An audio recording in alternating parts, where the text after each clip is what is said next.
Sa video na ito mga ka-dreamers ay ang ikalimang proseso ng pagkukupra ng niyog during harvest time.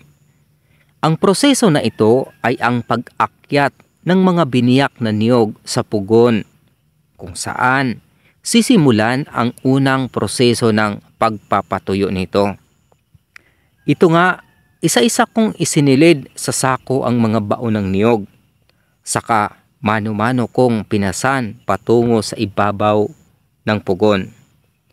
Habang si mama at ang hipag ko naman ang siyang nagkakamada pataob sa ibabaw ng pugon. Ang proseso na ito ay nilalayon upang mas madaling matuyo ang kopra kapag nauusukan at nalalantad sa mainit na pugon. Maaari din itong ibilad sa sikat at init ng araw sa panahon ng tag-init hanggang sa tuluyang maluto. Umulan man at uminit, kailangang tuloy-tuloy ang proseso ng pagkukopra upang manatiling sariwa at maayos ang pagpapatuyo ng mga kopra ng niyog. Maraming proseso ang pagkukupra ng niyog bago ito maging ganap sa mga pamilihan. Kaya nga, mainam na suportahan natin ang ating mga local farmers, lalong-lalo na yaong ating mga magniniyog. Sa tamang halaga, mabibili ang kanilang mga produkto ng kopra mula sa mga bunga at puno ng niyog. Ayan mga ka-dreamers, maingat na po ako nga paakyat sa ibabaw ng pugon mga ka-dreamers habang dala-dala yung mga baon ng niyog na nabiyak na. Dahil sa sumabay yung manakanakang patak ng ulan ay talagang sobrang dulas ng ating hagdanan at yung lupa ay talagang sobrang maputik mga ka-dreamers. Kaya dubling ingat yung ginagawa ko rito.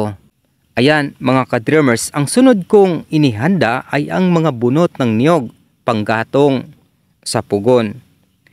Isinako ang mga bunot, saka ko naman tinipon sa pintuan ng pugon.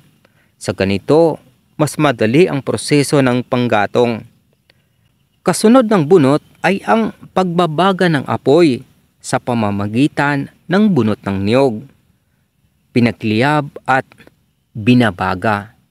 Kaya kung baguhan ka pa sa aking professional account, Dindo Buenasuerte, FB page at YouTube channel Dreams Visions TV, maaari niyo po akong tulungan sa pamamagitan ng inyong pag-follow at pag-subscribe.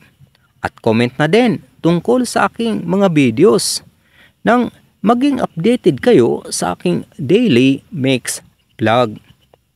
At sa hinaharap, ang aking main content tungkol sa mga pangitaing panaginip ayon sa Biblia, mga tanda at kababalaghan bago ang dakilang araw ng Panginoong Hesukristo.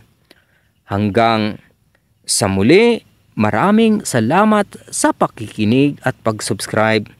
Papuri sa Diyos, sa ngalan ng Ama, ng Anak, at ng Espiritu Santo. Amen.